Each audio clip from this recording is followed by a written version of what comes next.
So one of the really good features of Imagineye is the keying.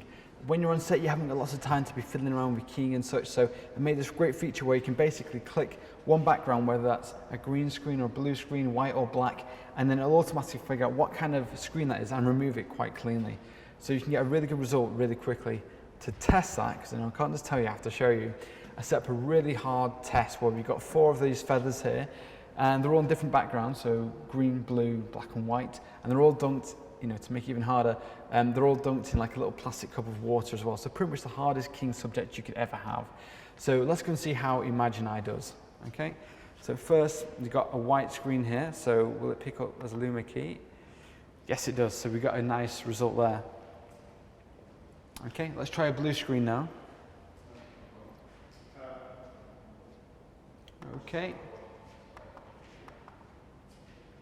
So yeah, there we go. We've got like a very nice result on the blue screen here. Maybe we can tidy up this corner up a little bit because we all need our. There we go. So there we go. So we've managed to eliminate that as well. And let's go and take a look. Let's reset that, and we'll go for another Luma key. So obviously a dark screen this time. So let's have a click there. So there we go. We've got like a really good result again. Now what I want you to note on this one is, look, see how we've got this green here, okay? So the green, obviously it was on like a dark screen, so where's the green coming from? It's coming from this bit of green screen on the left there. So it's a good chance for us to show off the despilling ability now. So let's go to despill, and I'm just going to go activate this. It just needs to be on the greens. Now let's pull away from everything else. Okay. So now you can see that's before. So remember, looking at these areas here. So before and after there. So that's after there. Okay, so let's go for one more color. Okay, so let's go and reset the key there. And we'll go for a green screen now. Okay, so there we go. So there we go, we've got another good result. In fact, so we've got all this here. Now, if you notice, just a little bit of green on there, so I can go to the despill again. There we go, so that's before and after. And if you want to, we've got some edge control as well. So let's take a look at some of those.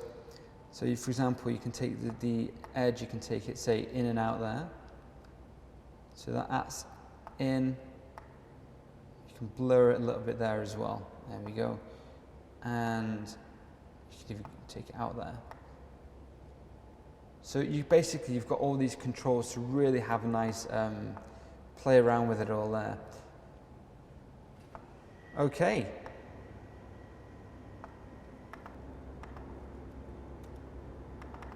So we've got a green. Okay, we've got a dark key there. We've got a blue screen here. And then we've got a Luma key here. So there we go. And again, if we want to go and say sort things out, say like with the shadows and such, we've got a bit more fine control over those things there. So there we go. So we've keyed 4 things really quickly. Really difficult keys, probably harder than anything you have to do realistically. Who keys out a glass of water with a feather in it? So basically, if you can do that, then I think the results speak for themselves. So another thing is that basically this keying is basically just for demonstration, so you can see, if you're keying something, is it going to work? Is it a soft enough key? Because at the end of it, you're going to go and probably take this away to a piece of software like Nuke or After Effects, and then you can bring in this big 6K video with 12 bits per channel color depth, and basically you can go in it again. So I've compared this with some keys that are in those more expensive bits of software there, and this actually does really well in comparison to them. So anyway, really great tool, really quick.